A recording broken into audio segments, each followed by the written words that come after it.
విజయనగరం జిల్లాలో 800 కిలోల గంజాయిని స్వాధీనం చేసుకున్న పోలీసులు.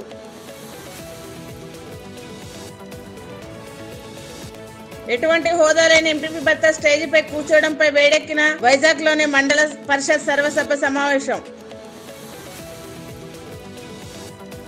గ్రామాలను స్వర్ణ పంచాయతీగా తీర్చిదిద్దడమే కూటమి ప్రభుత్వ లక్ష్యమన్న సర్పంచ్ అనంతరెడ్డి.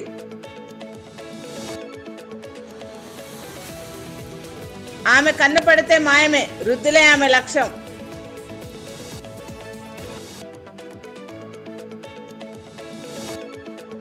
సర్దార్ సర్వై పాపన్న గౌడ్ బలుగు బలైన వర్గాలను ఐక్యం చేసిన మహానుభావుడు.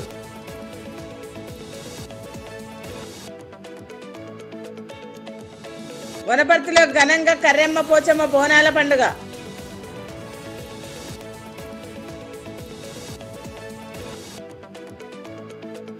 కాపు కార్పొరేషన్ చైర్మన్ పదవి మురళీకృష్ణకు ఇవ్వాలంటూ బీసీ సంఘాల మద్దతు. వనపర్తి పట్టణం దళితవాడ గాంధీనగర్ లో కర్రెమ్మ పోచమ్మ బోనాల పండుగ ఘనంగా నిర్వహించారు. ఆడపడుచులు భక్తి శ్రద్ధలతో బోనం ఎత్తి అమ్మవారికి నైవేద్యం సమర్పించారు. ఈ వేడుకకు స్థానిక ఎమ్మెల్యే తూడి మేఘారెడ్డి ముఖ్య అతిథిగా హాజరై అమ్మవారికి పూజలు నిర్వహించారు. అనంతరం అమ్మవారి ఆశీస్సులు పట్టణ ప్రజలపై, కాలనీ వాసులపై ఎల్లప్పుడూ ఉండాలని ఆకాంక్షించారు.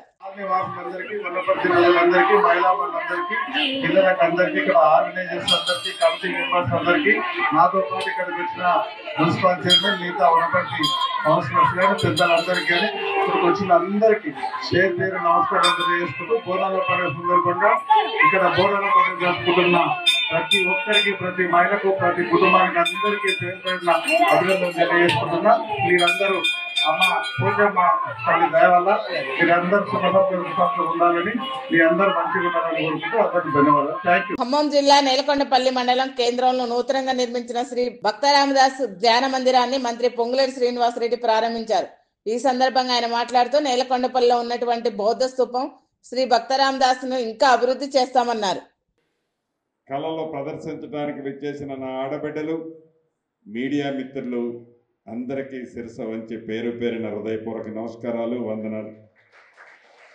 చాలా సంతోషం.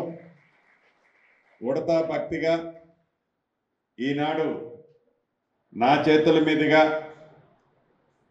రామదాస్ గారు పుట్టిన స్థలములో ఒక అద్భుతమైన మండపాన్ని, మందిరాన్ని, ఒక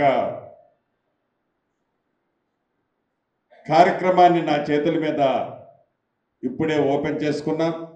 సాంప్రదాయాలను దివంగత చైర్మన్ బొమ్మన రాజ్ కుమార్ ఆలోచనలను గౌరవించి జాంపేట కోఆపరేటివ్ అర్బన్ బ్యాంక్ పాలకవర్గ ఎన్నికలు జరగకుండా ఏకగ్రీవంగా అయ్యేందుకు పెద్దల సహకారంతో కృషి చేశామని రాజమండ్రి సిటీ ఎమ్మెల్యే ఆదిరెడ్డి శ్రీనివాస్ అన్నారు. అధికారం ఉందనే అహంకారంతో ప్రవర్తించకుండా జాంపేట బ్యాంక్ అభివృద్ధి కోరుకునే పెద్దలతో సంప్రదించి అందరినీ ఆశీర్వాదంతో ప్రజల పాలకవర్గాన్ని ఏకీకరణ చేశామన్నారు. అది ఆ వ్యక్తి ఒక విఘ్నతను బట్టి ఉంటది. నా విఘ్నతను బట్టి ఏంటంటే ఆ సాంప్రదాయం కొనసాగించాలి, బొమ్మల రాజ్ కుమార్ గారి యొక్క ఆలోచనలు గౌరవించాలి, స్థానికంగా ఉన్న పెద్దలు ఒకరిని సంప్రదించి ఏది మంచి నిర్ణయం అన్నది తీసుకోవాలి. ఆర్యపురం వచ్చినప్పుడు నేనే ప్రజాక్షేత్రంలో ఉన్నా, 5 రోజులు నేనే ఎన్నికల్ని దగ్గరుండి పర్యవేక్షించాను, గెలుపొందా.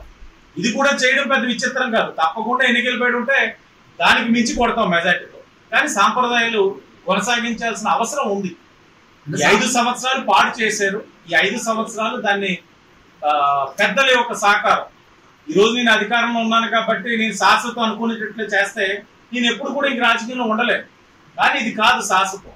సాంప్రదాయాలు శాశ్వతం, వాటిని కొనసాగించాలి.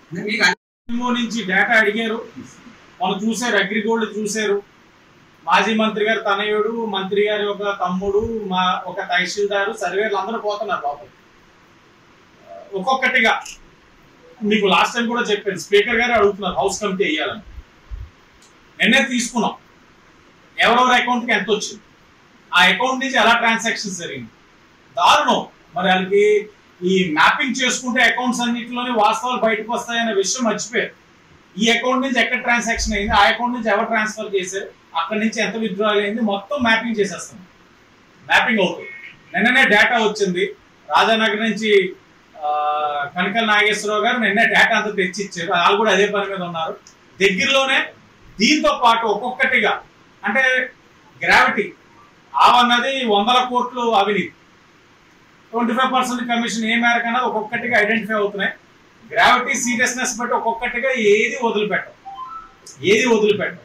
ఎంత ఎంత క్షుణ్ణంగా పరిశీలిస్తున్నారంటే ఒక సిఐఎస్ఐ వేస్తున్నప్పుడు కూడా ట్రాన్స్ఫర్లు వారి గతంలో ఏం చేస్తున్నారు, వారి గతంలో ఎవరిని ఇబ్బంది పెట్టున్నారు, అన్ని అంశాలని క్షుణ్ణంగా పరిశీలించే పోస్టింగ్స్ కూడా నడుస్తా ఉన్నాయి. ఒక్కొక్కటిగా జరుగుతుంది, ఏది వదలరు. తప్పు చేసిన వారు తప్పకుండా శిక్షార్హులు. అలాగే అధికారులు కూడా రూల్ ఆఫ్ లా అనేది ఉంటుంది, దాన్ని అవాయిడ్ అయితే ఒకలాగా కాకుండా చట్టం వారి చుట్టం కింద తయారు చేసుకున్న వారు అందరూ కూడా ఇబ్బందులు పడతారు. మంచిర్యాల జిల్లా జన్నార మండలంలో జరిగిన సర్దార్ సర్వాయి పాపన్న గౌడ్ 374వ జయంతి వేడుకల్లో ఎమ్మెల్యే బొజ్జు పటేల్ పాల్గొన్నారు. పాపన్న విగ్రహానికి పూలమాల వేసి ఆయన సేవలను కొనియాడారు. నైజాం ప్రభుత్వం నిరంకుశ పాలనకు వ్యతిరేకించారని అన్నారు. సర్దార్ పాపగౌడ్ యొక్క ఏదైతే జయంతి కార్యక్రమం ఉందో మరి కార్యక్రమాన్ని జనరం మండల కేంద్రంలో నిర్వహించడం అనేది జరిగింది.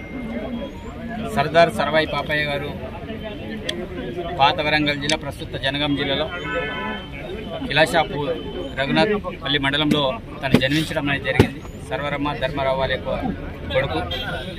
మరి ఆ రోజుల్లో మరి తురస్కులతో పోరాటం చేసిన వ్యక్తి. ఆ పోరాటాల గురించి అతను చదువుకుంటే కుమ్రం భీం యొక్క పోరాటం, అదేవిధంగా సర్వార్ పాపయ్య గారి పోరాటం మరి ఒక స్ఫూర్తిలాగా అనిపిస్తుంది. ఆ రోజుల్లో కుమ్రం భీం కూడా అదే నిజాంలకు వ్యతిరేకంగా పోరాటం చేశారు. సర్వాయి పాపయ్య గారు కూడా ఏదైతే తాటి చెట్టు మీద పన్ను వసూలు చేసే క్రమంలో, కళ్ళమ్మే క్రమంలో ప్రతిరోజు తురస్క రాజులందరూ కూడా వచ్చి అతని దగ్గర కళ్ళు తాగేసి డబ్బులు ఇవ్వకుండా అతని హేళన చేసుకుంటూ వెళ్ళే క్రమంలో మరి వాళ్ళపైన తిరుగుబాటుని తను ప్రారంభించడం అనేది జరిగింది. ఆ క్రమంలోనే తను రాజ్యాన్ని స్థాపించుకొని గుర్రాల ద్వారా కావచ్చు అనేక రకమైన ఆయుధాలను ప్రయోగించుకొని మరి సర్వాయి పాపయ్య గౌడ్ గారు మరి ఒక స్ఫూర్తిగా నిలిచి మరి అతను ఈరోజు గౌడలకే స్ఫూర్తిదాతగా అతను ఉండడం నిజంగా ఆనందదాయకం. మరి అతని ఆశయాల కోసం, ఆ రోజుల్లో అతను ఏ ఆశయం కోసం అయితే అతను పోరాటాలు చేశారో ఆ ఆశయం కోసం ఈరోజు గౌడనలు కూడా తప్పకుండా హక్కుల కోసం పోరాటం చేయాల్సిన అవసరం ఉంటుంది. కాబట్టి ఆ దిశగా స్ఫూర్తిగా తీసుకొని ఇలాంటి మహానీయులను తప్పకుండా ప్రతి ఒక్కరు కూడా గుర్తించాల్సిన అవసరం ఉంటుంది. ఆ క్రమంలోనే వాళ్ళ అడుగుజాడలో నేటి యువత కూడా నడవాల్సిన అవసరం ఉంటుంది. ఆ రోజుల్లో విద్యాపరంగా అనేక రకాల అభివృద్ధి చెందినప్పటికీ కూడా మరి వాళ్ళకున్నట్టు విజ్ఞానం నిజంగా అద్భుతం. నిజంగా వాళ్ళకి ఏ రకంగా పోరాటం చేయాలో ఈరోజు వాళ్ళ తల్లిదండ్రులు చూసి కావచ్చు, ఇతరులు చూసి కావచ్చు, వాళ్ళు నేర్చుకున్నారు. వాళ్ళకు అనుకున్న లక్ష్యాన్ని ఏ రకంగా సాధించాలో ఆ రకంగా వాళ్ళు సాధించుకున్నారు. కానీ వాళ్ళు సాధించుకున్నటువంటి ఏవైతే హక్కులు ఉన్నాయో వాటన్నిటి కూడా కాపాడాల్సిన బాధ్యత నేటి తరం యువతది, మనందరిది. కాబట్టి సర్వాయి పాపన్న గారి యొక్క ఏదైతే జయంతి కార్యక్రమం ఉందో తప్పకుండా మరి ఆ కార్యక్రమాన్ని ఇక్కడ నిర్వహించడం, నన్ను కూడా ఆ యొక్క గౌడనలు నన్ను ఆహ్వానించడం మరి అభినందనీయం. మరి గౌడల విషయంలో కూడా గతంలో మేము ఎన్నికల సమయంలో కావచ్చు అనేక రకాల హామీలు ఇవ్వడం అనేది జరిగింది. అందుకే గౌరవ ముఖ్యమంత్రి రేవంత్ రెడ్డి గారు కూడా మొన్న గౌడల సేఫ్టీ కోసం వాళ్ళందరూ కూడా కిట్లు పంపిణీ చేయడం అనేది జరిగింది. మరి త్వరలోనే ఏవైతే మేము ఆ రోజు గౌడల కోసం ప్రత్యేకించి నిధి ఏర్పాటు చేయడం విషయమే కావచ్చు, ఏవైతే హామీలు ఇచ్చినా కావచ్చు వాటన్నిటి కూడా దశల వారీగా మరి గౌరవ ముఖ్యమంత్రి చేస్తూ పోతున్నారు. తప్పకుండా గౌడల యొక్క సమస్యలు ఏ సమస్యలున్నా అది నా సమస్యగా భావించి నా ప్రాంతంలోని గౌడనల కోసం తప్పకుండా నిరంతరం కృషి చేస్తా. తప్పకుండా మీరు ఏదైనా నా ద్వారా మీకు సహకారం కావాలన్నా తప్పకుండా మీరందరూ కూడా నన్ను సంప్రదించవచ్చు. తప్పకుండా మీ బాధలను కూడా నాకు చెప్పచ్చు. తప్పకుండా చెప్పే అవకాశం నేను కల్పిస్తా. దాన్ని కూడా హై లెవెల్ దృష్టికి కూడా తీసుకెళ్లే బాధ్యత నాది. తప్పకుండా దాంట్లో ఎలాంటి సందేహం లేదు. తప్పకుండా ఈ యొక్క కార్యక్రమం వచ్చే సంవత్సరం కనుక ఘనంగా ఇక్కడ ఉన్న ఈ ప్రాంతంలో గౌడలు పెద్ద ఎత్తున జరపాలని నేను కోరుకుంటున్నా. ఎందుకంటే అట్లాంటి స్ఫూర్తి దాత నాయకులు ఈరోజు ఏదో మామూలుగా వచ్చేసి దండలేసి పరారు కావడం కాదు. ఈరోజు వాళ్ళ యొక్క లక్ష్యాల కోసం మనమందరం కూడా ప్రయత్నం చేయాలి. వాళ్ళు ఏది కోరుకున్నారో ఆ లక్ష్యాల వైపు మనమందరం కూడా అడుగులు వేయాల్సిన అవసరం ఉంటుంది. పార్టీలకు అతీతంగా మనం ముందుకెళ్లాల్సిన అవసరం ఉంటుంది డెవలప్మెంట్ విషయంలో. కాబట్టి ఈ విషయంలో మీరందరూ కూడా పూర్తి స్థాయిలో అది చేస్తారని, వచ్చే సంవత్సరం పెద్ద ఎత్తున ఈ కార్యక్రమం కూడా ఏర్పాటు చేస్తారని నేను ఆశిస్తున్నా. తప్పకుండా మా పక్షాన ఏ సహకారం కావాలని తప్పకుండా చేయడానికి మేము సిద్ధంగా ఉన్నాం కూడా తెలియదు. వనపర్తి జిల్లా కేంద్రంలో బీఆర్ఎస్ పార్టీ ఎలాంటి ఆంక్షలు లేకుండా రైతులకు 2 లక్షల రుణమాఫీ చేయాలని ఎంపీడీఓ ఆఫీస్ ముందు ధర్నా నిర్వహించారు. ఏకకాలంలో ఎలాంటి ఆంక్షలు లేకుండా రైతులకు 2 లక్షల రుణాలు మాఫీ చేయకుండా మోసం చేసిందని మాజీ మంత్రి నిరంజన్ రెడ్డి విమర్శించారు. ఏక మొత్తంలో 2 లక్షల రుణమాఫీ తెలంగాణ రైతాంగానికి చేస్తామని మాట ఇచ్చి అబద్ధపు హామీ ఇచ్చి కాంగ్రెస్ సర్కారు ఏక మొత్తంలో తెలంగాణ రైతాంగం మొత్తాన్ని మోసం చేసింది. చెప్పిన 40,000 కోట్ల నుంచి ఇవాళ సారాంశంలో 15 ఆగస్టు లోపల జరిగింది కేవలం 7,500 కోట్ల రూపాయలు మాత్రమే సాక్షాత్తు ఉప ముఖ్యమంత్రి ఆర్థిక శాఖ నిర్వహిస్తున్నటువంటి మంత్రి గారే సావు కబురు సలహా చెప్పినట్లు రైతాంగానికి తెలియజేశారు. తెలంగాణ రైతుల సంఖ్య తమ వద్ద ఉన్నటువంటి డేటా ప్రకారంగా ఇది రుణమాఫీకి సంబంధించి 41,78,000 మందిని వ్యవసాయ శాఖ మంత్రి చెప్తున్నారు. వాస్తవం కాదు, 60 లక్షలు వారి లెక్కనే అనుకుంటే కూడా 41,75,000 అంటే సుమారు 42 లక్షలు అనుకుంటే కూడా నాగేశ్వరరావు గారు చెప్పినటువంటి వివరాల ప్రకారం కూడా 22 లక్షల మందికి మాత్రమే రుణమాఫీ చేరిందని ఆయన అంటున్నారు. అది కూడా రూఢి కావాల్సి ఉంది. మరో మంత్రి రెవెన్యూ మంత్రి ఇంకో 12,000 కోట్ల రూపాయలు వేస్తే సరిపోతుంది రైతులకని ఆయన అంటున్నారు. అంటే దీన్ని బట్టి మీరు పరస్పర విరుద్ధమైనటువంటి ప్రకటనలు మీరు చేస్తున్న ప్రకటనల ప్రకారంగా చూస్తే కూడా మీరు చెప్పిన రుణమాఫీ 2 లక్షల రూపాయలు 15 ఆగస్టు లోపల చేయడంలో సంపూర్ణంగా విఫలమైనారు. ఇలా రైతులు బ్యాంకుల వద్ద, సింగిల్ విండో కార్యాలయాల వద్ద, వ్యవసాయ కార్యాలయాల వద్ద బారు తీరు నిలబడుతున్నారు. రాష్ట్ర వ్యాప్తంగా గత 2 వారాల నుంచి చాలా పెద్ద ఎత్తున రైతాంగం ఆందోళనకు గురవుతా ఉన్నది, నిరసనలు తెలియజేస్తున్నారు. వీటిని గమనించే తెలంగాణ రైతాంగానికి బాసటగా ఉండాలని రుణమాఫీ విషయంలో ప్రభుత్వం చేసినటువంటి అబద్ధపు హామీలు, ఇచ్చిన హామీలను ఎండగట్టి షరతులేమీ లేకుండా రైతులందరికీ రుణమాఫీ జరిగేటట్లుగా ఒత్తిడి తీసుకురావాలని మన రాష్ట్ర వ్యాప్తంగా అన్ని మండల కేంద్రాల్లో రైతులు బీఆర్ఎస్ ఆధ్వర్యంలో నిరసన కార్యక్రమాలను చేపట్టడం జరిగింది. ధర్నాలు నిర్వహించడం జరుగుతూ ఉంది. అదేవిధంగా ఇక్కడ వనపర్తి జిల్లా కేంద్రంలో కూడా ఇవాళ పెద్ద ఎత్తున ధర్నాలు నిర్వహించి రైతుల యొక్క ఆక్రోశాన్ని, వాళ్ళ మనోవేదనను నిరసన ద్వారా ప్రభుత్వానికి తెలియజేసే ప్రయత్నం చేసినాం. మా ప్రయత్నం కొనసాగిస్తాం. ఈ సర్కారుపై ఒత్తిడిని ఇంకా పెంచుతాం. అబద్ధాలతో, మాయ మాటలతో, విపక్షాల మీద ఎదురుదాడితో, బూతు మాటలతో వాళ్ళు రాజ్యం వెళ్తామంటే అది కుదరదు. నిలదీస్తాం. రైతుల్ని మోసపెట్టినటువంటి ఈ సర్కారు రైతుల యొక్క ఉసురు దాకి పతనం కాక తప్పదు. సర్దార్ సర్వాయి పాపన్న గౌడ్ బలుగు బలహీన వర్గాలను ఐక్యం చేసి రాజ్యాధికారం కోసం కృషి చేసినటువంటి మహనీయులని జిల్లా బీసీ సంక్షేమ శాఖ అధికారి శ్రీనివాస్ అన్నారు. నిర్మల్ జిల్లా కేంద్రంలోని కలెక్టర్ సమావేశ హాల్లో పాపన్న గౌడ్ 374వ జయంతి వేడుకలు ఘనంగా జరిగాయి. జిల్లా కలెక్టర్ కిషోర్ బాబు, కార్యనిర్వహణ కమిటీ రాష్ట్ర కన్వీనర్ అమరవేణి నర్సాగౌడ్, జిల్లా బీసీ సంక్షేమ శాఖ అధికారి శ్రీనివాస్, డిఎంహెచ్ఓ రాజేందర్, ఏబిసిడిఓ కె సత్యనారాయణ రెడ్డి, మోకుదెబ్బ రాష్ట్ర ప్రధాన కార్యదర్శి ఇల్లందుల రాజగౌడ్లు, గౌడ సంఘం నేతలు పాల్గొని ప్రసంగించారు. రాజకీయాలు కాదు, ఆయన ఏదైతే బాబాయ్ గౌడ్ గారు బాధలు తీసుకొచ్చారు. ఇప్పుడు కండిషన్ ఎక్కడ ఉందంటే చెట్లు అన్ని ఎక్కడ లేకుండా ఉంటాయి. మనిషి ఇప్పుడు అన్ని చెట్లు ఉన్నాయి, తాడి చెట్లు మాత్రం సమానం తీసేస్తారు. చాలా ఘోరం మరి ఎందుకు జరుగుతుందో అర్థం కాదు. ఎక్కడ కల్చర్ లో తేడా వచ్చిందో మరి ఎక్కడ తేడా వచ్చిందో అర్థం కాదు. చాలా చెట్లు మాత్రం తీసేస్తున్నారు. అదొక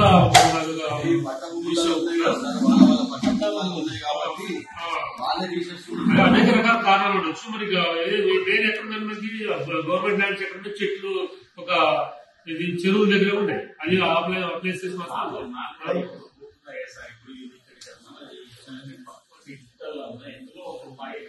అదే అది కూడా చెప్పారు, చాలా క్లియర్ చెప్పారు. ఇంకొకటి ఏంటంటే అలాట్మెంట్, గవర్నమెంట్ స్థలం అలాట్మెంట్ అనేది గవర్నమెంట్ నుంచి రావాల్సి వస్తుంది. మీరు ఏంటంటే అఫీషియల్ గా రికమెండేషన్ కమిషనర్ గారికి ఇచ్చేస్తే సిసిఎల్ఏ కానీ లేకపోతే సిఎస్ ఎక్కడ కానీ ఇస్తే ఇద్దరు మనకు వస్తుంది. ఇట్లా రిక్వెస్ట్ చేశారు, కేంద్ర మొత్తం తీసుకొచ్చారు. రాజకీయాలు కాదు, ఆయన ఏదైతే బాబాయ్ గౌడ్ గారు బాధలు మరి తీసుకొచ్చారు. ఇప్పుడు కండిషన్ ఎక్కడ ఉందంటే చెట్లు అన్ని ఎక్కడ లేకుండా ఉంటాయి. మనిషి ఇప్పుడు అన్ని చెట్లు ఉన్నాయి, తాడి చెట్లు మాత్రం సమానం తీసేస్తారు. చాలా ఘోరం మరి ఎందుకు జరుగుతుందో అర్థం కాదు. ఎక్కడ కల్చర్ లో తేడా వచ్చిందో మరి ఎక్కడ తేడా వచ్చిందో అర్థం కాదు. చాలా చెప్పి మాత్రం తీసేస్తున్నారు. అదొక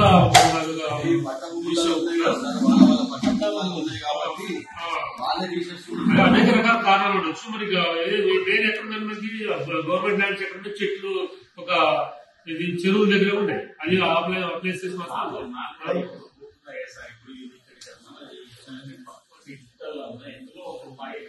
అదే అది కూడా చెప్పారు, చాలా క్లియర్ చెప్పారు. ఇంకొకటి ఏంటంటే అలాట్మెంట్ గవర్నమెంట్ స్థలం అలాట్మెంట్ అనేది గవర్నమెంట్ నుంచి రావాల్సి వస్తుంది. మీరు ఏంటంటే అఫీషియల్ గా రికమెండేషన్ కమిషనర్ గారికి ఇచ్చేస్తే సిసిఎల్ఏ కానీ లేకపోతే సిఎస్ ఎక్కడ కానీ ఇస్తే ఇద్దరు మనకు వస్తుంది. ఇట్లా రిక్వెస్ట్ చేశారు. నల్గొండ జిల్లా మిర్యాలగూడలో రూరల్ టాస్క్ ఫోర్స్ పోలీసులు జరిపిన దాడిలో దాదాపు 230 క్వింటాల అక్రమ రేషన్ బియ్యాన్ని ఎస్ఐని అరెస్ట్ స్వాధీనం చేసుకున్నారు. లక్ష్మీ బాలాజీ బిన్స్ రైస్ మిల్లో లారీ 2 మినీ గూడ్స్ వెహికల్స్ లో తరలించేందుకు సిద్ధంగా ఉన్న సుమారు 391 బస్తాల రేషన్ బియ్యాన్ని తరలిస్తున్న మిల్లు యజమాని నరేంద్రపై కేసు నమోదు చేసినట్లు విశ్వసనీయ సమాచారం. ఇంకోటి అండి దాన్ని F2UF ఓకేనా?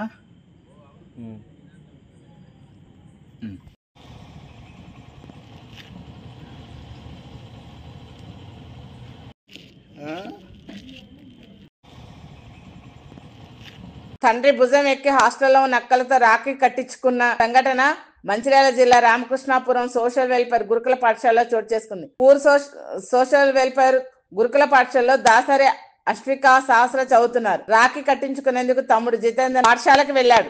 పాఠశాల యాజమాన్యం లోపలికి అనుమతించలేదు. దీంతో తండ్రి భుజం ఎక్కి హాస్టల్ గదిలో నక్కలతో రాఖీ కట్టించుకున్నాడు. బద్వేల్ నియోజకవర్గం శ్రీ కొత్తపల్లి భూముల్లో దళిత మహిళలపై దాడి చేసిన వారిని వెంటనే అరెస్ట్ చేయాలని వ్యవసాయ కార్మికుల సంఘం జిల్లా కార్యదర్శి అన్వేష్ ప్రభుత్వాన్ని డిమాండ్ చేశారు. ఏపీ వ్యవసాయ కార్మిక సంఘం బద్వేల్ రూరల్ కమిటీ ఆధ్వర్యంలో తహసీల్దార్ కార్యాలయం ఎదుట రీలే నిరాహార దీక్షలు చేపట్టారు. 56వ సర్వే నంబర్ భూములలో ప్రభుత్వ హెచ్చరిక బోర్డులు ఏర్పాటు చేయాలన్నారు. ప్రభుత్వ భూముల బోర్డులు వేయాలి.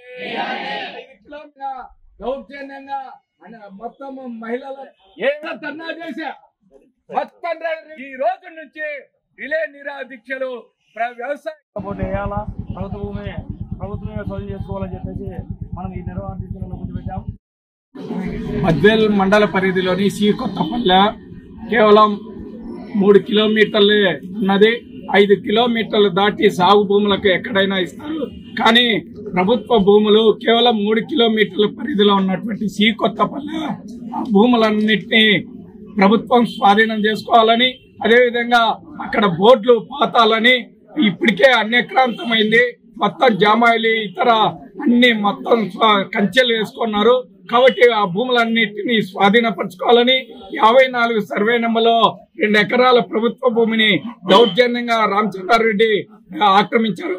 ఆ భూమిని కూడా బోర్డు వేసి స్వాధీనపరచుకోవాలని, అదేవిధంగా మహిళలను దాడి చేసినటువంటి రామచంద్రారెడ్డితో పాటు ఇతర అగ్రవర్ణాలందరినీ అరెస్టు చేయాలని, ఆ విధంగా వ్యవసాయ కార్మిక సంఘం ఆధ్వర్యంలో ఈరోజు ఎంఆర్ఓ కార్యాలయం వద్ద రిలే నిరాహార దీక్షలు నిర్వహిస్తున్నారు. కాబట్టి ఈ డిమాండ్స్ ఏవైతే 4 డిమాండ్లు ఉన్నాయో ప్రభుత్వ భూమి స్వాధీనం చేసుకోవాలని, బోర్డులు ఏర్పాటు చేయాలని, మహిళలపైన దాడులు చేసిన అగ్రవర్ణాలను అరెస్ట్ చేయాలని, అదేవిధంగా ప్రభుత్వ బోర్డులు హెచ్చరిక బోర్డులు వేసి మొత్తం వాటి స్వాధీనం చేసుకుని వాళ్ళ మీద చట్ట ప్రకారం చర్యలు తీసుకోవాలని ఈరోజు వ్యవసాయ కార్మిక సంఘం ఆధ్వర్యంలో బద్వేల్ రూరల్ మండల పరిధిలో రిలే నిరాహార దీక్షలు నిర్వహిస్తున్నారు. కాబట్టి ఈ 4 డిమాండ్లను పరిష్కరించే బాధ్యత తహసీల్దారు పైన, అదేవిధంగా ఆర్టీఓ పైన ఉందని తెలియజేస్తున్నాము. అదేవిధంగా కౌంటర్ కేసులు కూడా పెట్టారు. అగ్రవర్ణాల మీద దాడి చేసిన కాక ఎస్సీ ఎస్టీల మీదనే కేసు నమోదు చేశారు. ఆ కేసులు కూడా ఎత్తివేయాలని ఈ సందర్భంగా వ్యవసాయ కార్మిక సంఘం డిమాండ్ చేస్తున్నది. అన్వేష్ వ్యవసాయ కార్మిక సంఘం జిల్లా ప్రధాన కార్యదర్శి. గ్రామ పంచాయతీ సభల ద్వారా ప్రజా సమస్యలకు పరిష్కారం చూపి స్వర్ణ పంచాయతీలుగా తీర్చిదిద్దడమే కూటమి ప్రభుత్వ లక్ష్యమని సర్పంచ్ అనంతరెడ్డి అన్నారు. పంచాయతీలలో స్పెషల్ ఆఫీసర్ నిత్యానందం ఆధ్వర్యంలో గ్రామ సభ నిర్వహించారు. గ్రామ సభల ద్వారా ప్రజల సమస్యలు పరిష్కరిస్తామని చెప్పారు. ఈరోజు రాష్ట్రం మొత్తం మీద పంచాయతీరాజ్ డిపార్ట్మెంట్ తరఫున పంచాయతీలలో ఉపాధి హామీకి సంబంధించి గ్రామ సభలు ఏర్పాటు చేయడం జరిగినది. ఈ గ్రామ సభ యొక్క ముఖ్య ఉద్దేశం ఏమిటంటే గ్రామీణ ఉపాధి హామీ పథకంలో రాబో 2024-25 ఆర్థిక సంవత్సరం గాను ఏ పంచాయతీలో ఏ పనులు చేయాలనే విషయము ప్రతి ఒక్క పంచాయతీలో ఉండే ప్రతి ఒక్క వ్యక్తికి తెలియజేయాలనే ముఖ్య ఉద్దేశంతో పంచాయతీరాజ్ శాఖ మినిస్టర్ గారు అయినటువంటి పవన్ కళ్యాణ్ గారు ఈ యొక్క మహోత్తర కార్యక్రమాన్ని ఏర్పాటు చేయడం జరిగినది. ఈ కార్యక్రమంలో ఈ పంచాయతీలో ఏమేమి పనులు ఈ ఆర్థిక సంవత్సరానికి జరగాలని చెప్పి గుర్తించి ఆ యొక్క ముఖ్య పనులను మాత్రము ఈ సంవత్సరానికి ఈ పని చేసుకోవాల్సిందిగా తీర్మానించడం జరిగింది. ఉపాధి హామీ తరఫున చేయబోయే పనులను గుర్తించడం జరిగింది. అలాగే రైతులు వ్యవసాయ సంబంధించిన కాలువలు, పంట కాలువలు, ఫీడర్ ఛానల్స్, ముఖ్యంగా పంట కాలువల మీద ముఖ్య ఉద్దేశం చేయడం జరిగినది. అలాగే ఇరిగేషన్ సంబంధించి నీటి తొట్లని కోరడమైనది. మా నాగిశెట్టిపల్లి గ్రామ పంచాయతీలో మన ఉపాధి హామీ పథకం కింద ఏమేమి పనులు ఉన్నాయి అవన్నీ అధికారులు తెలియజేయడం జరిగింది. రైతులు అందరూ గ్రామ ప్రజలు స్వచ్ఛందంగా ఎక్కువ పాల్గొన్నారు. వాళ్ళ అవసరాలు, వాళ్ళ సమస్యల గురించి ఎక్కువ తెలియజేసినారు. మాకు ఎక్కువ ఏంటంటే ఇక్కడ పంట పొలాల మీద ఆధారపడి మా కాలువలు ఉంటేనే పంటలు పండుతాయి. ఆ పంట పొలాలకి ఉపయోగపడాలంటే కాలువలు సరిగా ఉండాలి. ఆ కాలువలు రిపేర్ చేసేదానికి ఎక్కువ మంది కోరడం జరిగింది.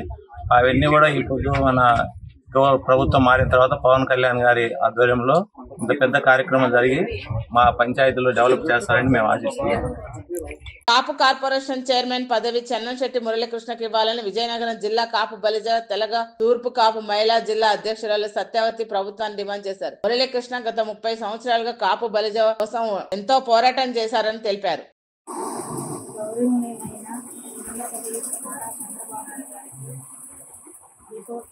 సీఎం గారు పవన్ కళ్యాణ్ గారికి, లోకేష్ గారికి నా హృదయపూర్వక అభినందనలు. నా పేరు సుభాన్ సత్యవతి, విజయనగరం జిల్లా కాపు తెలగ బలిజ సంఘాలకి అధ్యక్షురాలు. నేను సేవ చేసుకుంటూ కొనసాగుతున్నాను. మన ఆంధ్రప్రదేశ్ రాష్ట్ర చెన్నశెట్టి మురళీకృష్ణ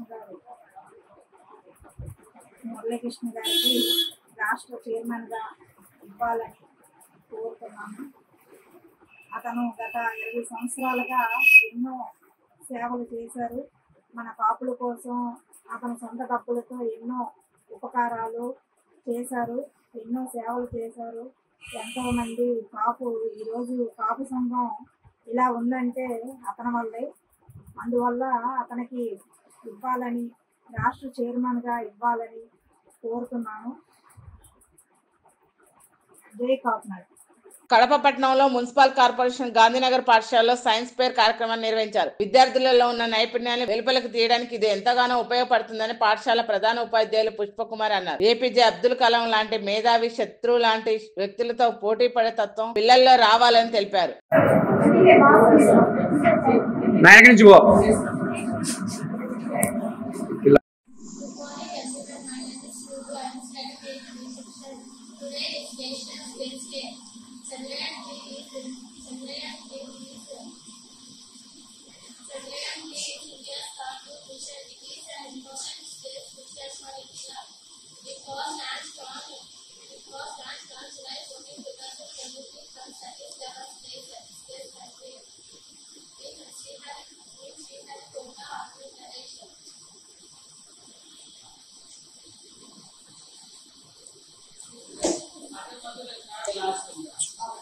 తెలంగాణకు ప్రత్యేక హోదా ఉందని నీతి ఆయోగ్ చెబుతుందని మాజీ ఎంపీ ఉండవల్లి అరుణ్ కుమార్ అన్నారు. తెలంగాణ ప్రభుత్వం ఏపీలో కలిపిన 5 మండలాలను తిరిగి లాక్కునేందుకు ప్రయత్నిస్తుందని ఆరోపించారు. చంద్రబాబు అధికారంలోకి వచ్చాక పైలదగ్గం ఘటనలు ఎక్కువయ్యాయన్నారు. ప్రభుత్వ కార్యాలయాల్లో పనికిరాని దస్త్రాలను తలగబెట్టడానికి ప్రత్యేక విధానం రూపొందించుకోవాలని సూచించారు.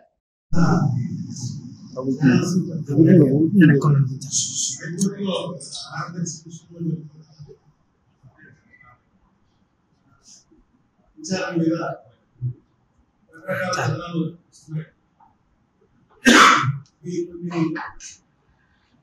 ఫ్యాక్ట్స్ ఇంతగా కథలలో కొంత తేడా కనిపించింది. అవి క్లియర్ చేయాలనే ఉద్దేశంతో సుప్రీంకోర్టు వారు ఇచ్చినటువంటి ఉత్తర్వుల మేరకు తెలంగాణ హైకోర్టు వారు విచారణ చేపట్టాను. 4వ ఇదైంది. నేను ఆన్లైన్లో విచారణ ఏం జరిగిందంటే మార్గదర్శి తరఫున సిద్ధార్థ ముద్ర గారు ఢిల్లీ నుంచి ఆయన కూడా ఆన్లైన్ లో వచ్చారు. 2 వారాలు టైం అడిగాడు. టైం అడిగితే కోరుకోవాలి మంది ఏమైనా అభ్యంతరం అడిగారు. నాకు అభ్యంతరం లేదు, కానీ దరఖాస్తు చూపిస్తున్నటువంటి ఇవన్నీ కూడా సుప్రీంకోర్టులో మార్గదర్శి వాళ్ళు పేమెంట్ ఇచ్చేసుకోవస్తే వారి దృష్టి అని 76 పేజీలు, మొత్తం 74 బుక్కులు చూపించడానికి ఈ బుక్కుల్లో పంపించారు. ఢిల్లీ నుంచి తెప్పించారు. ఢిల్లీ నుంచి తెప్పించిన పోస్టర్లో 20,000 దాకా అయింది. ఇవన్నీ ఏంటంటే బుక్కుల రూపంలో సుప్రీంకోర్టులో ఉన్న దీని ప్రకారం ఆన్లైన్ వెళ్ళడానికి ఇంత మించి ఒకటి. అందుకని ఇవన్నీ వాళ్ళు పెన్ డ్రైవ్ లో డౌన్లోడ్ చేసి బుక్లు వచ్చాయి. ఎందుకంటే నా దగ్గరికి కంప్లైంట్ వస్తున్నాయి. ఎవరో వచ్చి ఏమంటే మాది 15,000 డిపాజిట్ వేసామండి, డిపాజిట్ బుక్ చేసారు, మాకు నా దగ్గర ఏ ఆధారాలు లేవు, డిపాజిట్ ఇచ్చాడు అక్కడికి ఇచ్చేసారు, బాండ్ ఏమో తీసేసుకున్నారు. కానీ మాకు ఇంట్రెస్ట్ మాత్రం మీరు కట్టిన డబ్బు ఇచ్చారు, కానీ మాకు ఇంట్రెస్ట్ అవ్వలేదు. మీకు తెలుస్తుందా ఎంత ఇచ్చారో అంటే మనం చూడాలి. ఇంట్లో నీ పేరు ఇవన్నీ ఎత్తాలంటే అర్థం, ఎందుకంటే ఆర్డర్లో కూడా లేవు.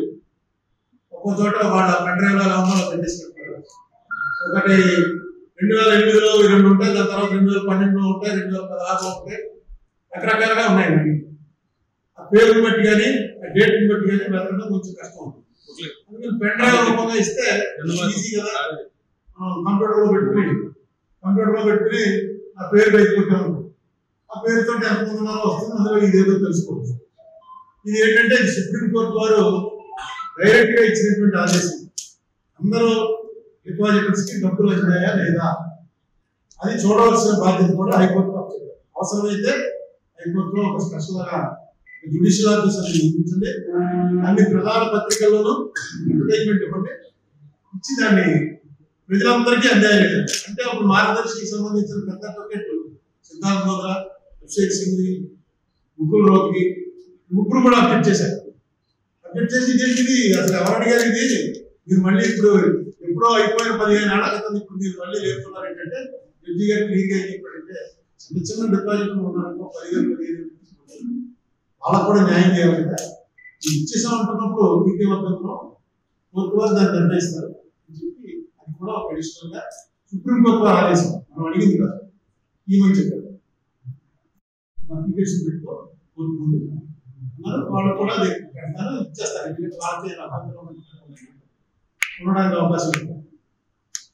పోతే ముఖ్యంగా మనం ఎప్పటి నుంచో రాజమండ్రిలో ఉన్న సీనియర్ పాత్రికేయులు అందరికీ తెలుసు, 2006 నవంబర్ 6 నాడు నేను ఏదైతే కంప్లైంట్ పట్టుకెళ్ళి చిదంబరం గారి ఫైనాన్స్ మినిస్టర్కి ఇచ్చి ప్రెస్ మీట్ పెట్టి చెప్పాను, యాజ్ ఇట్ ఈజ్ గా ఏం చెప్తున్నానో అదే రిజర్వ్ బ్యాంక్ వాళ్ళు వేసుకుంటారు. ఇంకా వాళ్ళ రూల్స్ మీన్స్ కోడ్ చేస్తూ వేశారు. రిజర్వ్ బ్యాంక్ ఎఫిడవిట్ మీరు చూసే ఉంటారు, అంటే చాలా బ్యాంకులు వచ్చినాయి. దాని ప్రకారం క్లారిటీగా 45 years అనేది prohibiting HUFs from collecting deposits. ఇంకొకటి కూడా ఏం రాశారంటే 2 సంవత్సరాల జైలు శిక్ష, డబల్ ద అమౌంట్ కలెక్టెడ్, ఏ కారణాల వలన ఇందులో ఏమైనా సంశయం వస్తే 1 సంవత్సరం జైలు శిక్షణ వేయాలి అని ఏదో కేసు ఏదో కోర్టు చేశారు. అంటే ఇప్పుడు జైలు శిక్ష గురించి నేను ఎప్పుడు ఇన్సిస్ట్ చేయలేదు, పెద్ద అది కోర్టు వారు డిసైడ్ చేస్తారు. ఇప్పుడు 2 ప్రభుత్వాలు రేవంత్ రెడ్డి గారు, చంద్రబాబు నాయుడు గారి ప్రభుత్వం, 2 ప్రభుత్వాలు దాకా స్పందించాలి. అధికారులు కారణమై నెలన్నా కరెక్ట్. నిన్న క్లియర్ గా జడ్జి గారు అడిగారు, ఆంధ్ర తెలంగాణ మీరిద్దరికి 2 వారాలు టైం ఇస్తున్నారు, మీరు కూడా మీ ఎఫిడవిట్ చేసి క్లియర్ గా చెప్పారు.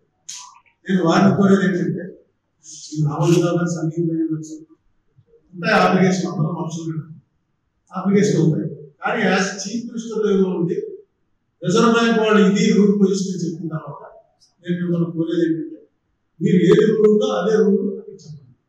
లేదు మీకు ఏదైనా అవకాశం ఉండి ఈ రూల్ ఉన్నప్పటికీ కూడా రామోజీరావు గారు చేయొచ్చు, రామోజీరావు గారికి మాత్రం తప్పు పట్టలేం మేము మీకు అనిపిస్తే అదేనా ఎప్పుడు రూపంలో వేయండి.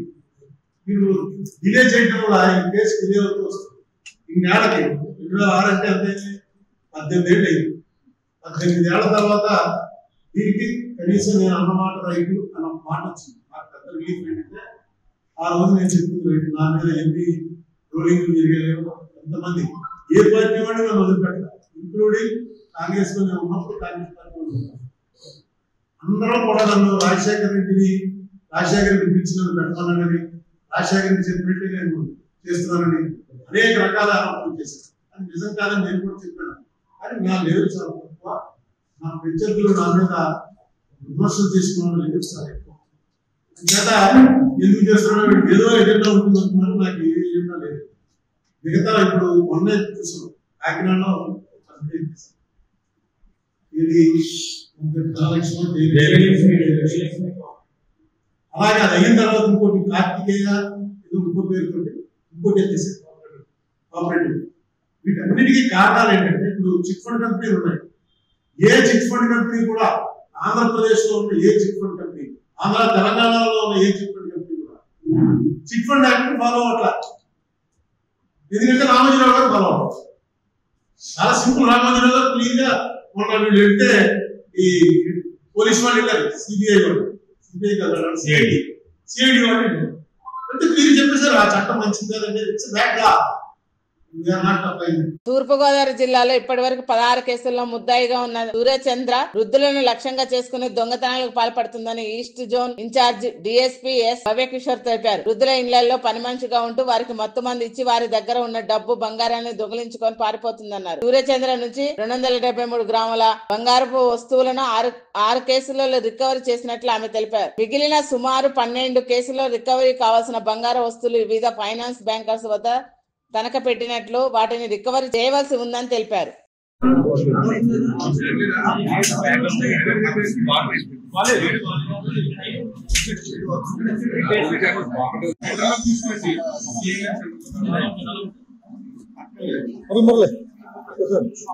ఒకసారన్నా వచ్చానా చేసి మేడం మరలే కొద్దిగా చేయొస్తుంది.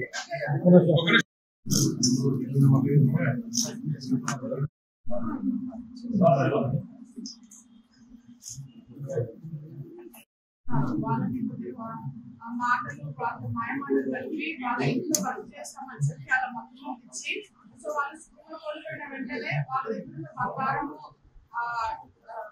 దొంగతనం చేసి ఒక లేడీ అఫెండర్ ఈ రోజు పట్టుకోవడం జరిగిందండి. ఆవిడ పేరు వచ్చేసి నడిపల్లి సూర్యచంద్ర చక్ర జగనాంబ అలియాస్ బుజ్జి అంటారు. సొంతూరు వచ్చి కోనసీమ జిల్లా అంటారా. 2 years నుంచి మనకి గుంటూరులో ఉంది. సో ముందు చెప్పిన విధంగా ఈవిడ ఇదే అంటూ ఫాలో అవుతూ ఆల్మోస్ట్ 16 కేసుల్లో ఇంతకుముందుగా పట్టుకుంటే నాకు 10 కేసుల్లో శిక్ష పడింది. శిక్ష పడి కూడా 2021 ఆగస్ట్ లో మళ్ళీ జైలు నుంచి రిలీజ్ అయింది. రిలీజ్ అయిన తర్వాత కూడా మళ్ళీ ఇదే తరహా దొంగతనాలు చేస్తూ మనకి అనపర్తిలో కానివ్వండి, గుంటూరులో కానివ్వండి, తర్వాత కాకినాడలో వచ్చేసి కాకినాడ, పెద్దమూడి, రండేపల్లి అండ్ జిల్లాలో మనకు కాకినాడ కూడా ఈ పరిసరాల స్టేషన్స్ లో కూడా ఇటువంటి అఫెన్సెస్ జరిగింది. సో మన క్రైమ్ ఇన్స్పెక్టర్ గారు, ఎస్ఐ గారు అందరూ కూడా ఇన్ఫర్మేషన్ పెట్టి వర్క్ చేసి ఈ అమ్మాయిని అరెస్ట్ చేయడం జరిగింది. సో మనం అరెస్ట్ చేసిన వెంటనే 6 కేసుల్లో రికవరీ అయిన సంబంధించిన బంగారాన్ని రికవరీ చేయడం జరిగింది. ఆల్మోస్ట్ 273 grams గోల్డ్ రికవరీ చేసాం. ఇంకా 12 కేసెస్ లో మనకు బంగారం రకరకాల వివిధ బ్యాంకుల్లో మార్టిగేజ్ పెట్టింది. సో అవి కూడా మనం డీటెయిల్స్ కనుక్కొని రికవరీ చేయాల్సి ఉంటుంది. ఈ రోజు రిమాండ్ కి తరలిస్తున్నాము. తర్వాత కస్టడీ ఫైల్ చేసుకొని ఫర్దర్ ఇంట్రాగేషన్ లో ఇంకా ఇటువంటి నేరాలు ఏం చేసింది, లేకపోతే ఇంకా బంగారం ఎక్కడెక్కడ అనేది రికవరీ చేస్తాము. సో ఇటువంటి బాధితులు ఎవరైనా ఉన్నా కూడా మీరు ఒకసారి మీ స్టేషన్స్ లో కానీ రిపోర్ట్ ఇస్తే మనం ఫర్దర్ గా వెరిఫై చేయడం జరుగుతుందని ప్రస్తుతంగా ప్రజలందరికీ కూడా తెలియజేస్తున్నాం. అండ్ అపరిచిత వ్యక్తులు ఎవరైనా వచ్చి వచ్చి ఈ విధంగా మంచిగా మాట్లాడి ఉంటాము అంటే దయచేసి కొద్దిగా ముందు వెనక వాళ్ళ గురించి ఎంక్వైరీ చేసుకొని అటువంటి వాళ్ళని కూడా మీరు పనిలో పెట్టుకోవాలని కూడా కోరుకుంటున్నాను.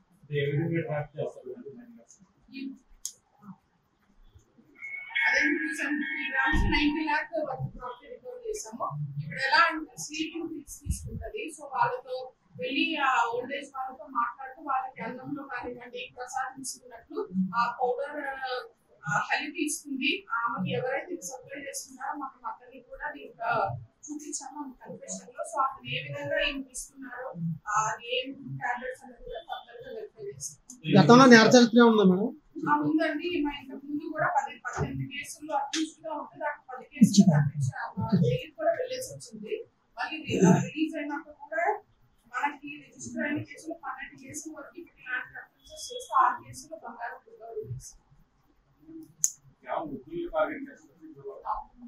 అవునండి. ఇక్కడ ఎక్కువ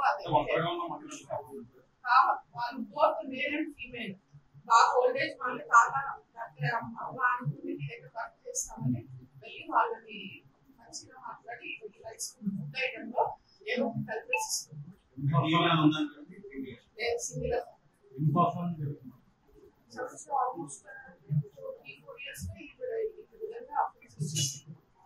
వరల్డ్ ఫోటోగ్రఫీ డే సందర్భంగా విశాఖలో ఫోటో ప్రదర్శన నిర్వహించారు. వైజాగ్ ఫోటో జర్నలిస్ట్ అసోసియేషన్ ఆధ్వర్యంలో ప్రదర్శన నిర్వహించారు. ప్రజల జీవన శైలి, అట్టడుగు వర్గాల జీవన ప్రమాణాలను అద్దం పట్టేలా ఉన్న ఫోటోలు ఆకట్టుకున్నాయి. ఈ ఫోటో ప్రదర్శన విద్యార్థులు ఆసక్తిగా తిలకించారు.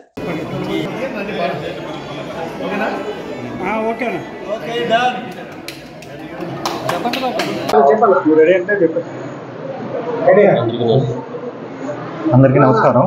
ముందుగా అందరికీ 185వ వరల్డ్ ఫోటోగ్రఫీ డే శుభాకాంక్షలు. ఈరోజు విశాఖ మ్యూజియంలో మేము ఈ వైజాగ్ ఫోటో జర్నలిస్టుల అసోసియేషన్ ఆధ్వర్యంలో మేము 27 మంది ఫోటోగ్రాఫర్లు ఈ సంవత్సరంలో తీసిన ఫోటోలన్నీ ప్రదర్శిస్తున్నాము. వీటికి పిల్లలు పెద్ద ఎత్తున స్కూల్ పిల్లలు విజిట్ చేస్తారు. దీనిలో భాగంగా వాళ్ళ విజ్ఞానానికి అది కాకుండా ఈ మాలో ఉన్న టాలెంట్ అందరికీ సమాజానికి తెలియజేయాలనే ఉద్దేశంతో ఈ ఫోటోగ్రఫీ డే ప్రతి సంవత్సరం చేసుకుంటున్నాం జీవీఎంసీ సహకారంతో. 19, 20 2 రోజులు ఈ ప్రదర్శన సాగుతుంది. 6 గంటల నుంచి సాయంత్రం పొద్దున్నే 10 గంటల నుంచి సాయంత్రం 6 గంటల వరకు ఉంటుంది. సుమారు ఎన్ని ఫోటోలు పెట్టారు? ఎటువంటి ఫోటోలు? 200 దగ్గర ఫోటోలు ప్రదర్శించడం జరిగింది. ఈ ఫోటోలు అన్ని photo journalism, next nature photography, sports photography, వీటికి సంబంధించి ఫోటోగ్రఫీ వివిధ అంశాలు ఉంటాయి. ఫోటో జర్నలిజం మీద ఫోకస్ ఎక్కువగా ఉంటుంది. ఎంతమంది ఫోటోగ్రాఫర్లు ఫోటోలు పెట్టారు? 27 మంది ఫోటోగ్రాఫర్లు తీసిన ఫోటోలు ప్రదర్శన ఉంచడం జరిగింది. వైజాగ్ మొత్తం అందరికీ ఎంట్రీ ఫ్రీ. ఈ 2 రోజులు జీవీఎంసీ సహకారంతో వాళ్ళు కూడా అనౌన్స్ చేశారు 2 రోజులు ఎంట్రీ ఫ్రీ.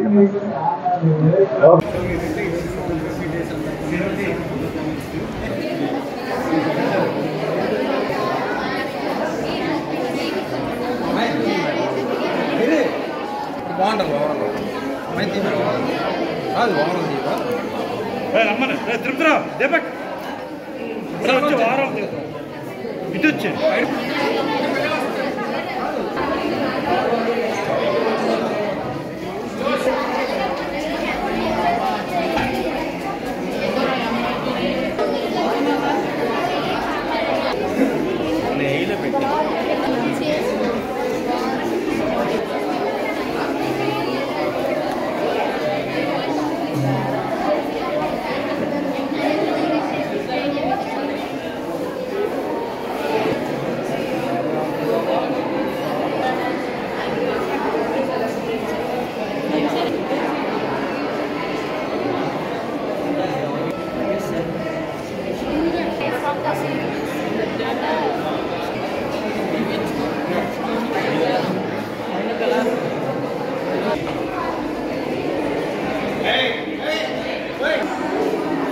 ఉన్నాయబ్బా ఎక్కడెక్కడ అలా తిరిగి బాబు గ్యారంటీగా వస్తుంది దాంట్లో పంపించి పంపించి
చూడరా ఇలా వచ్చేసారు.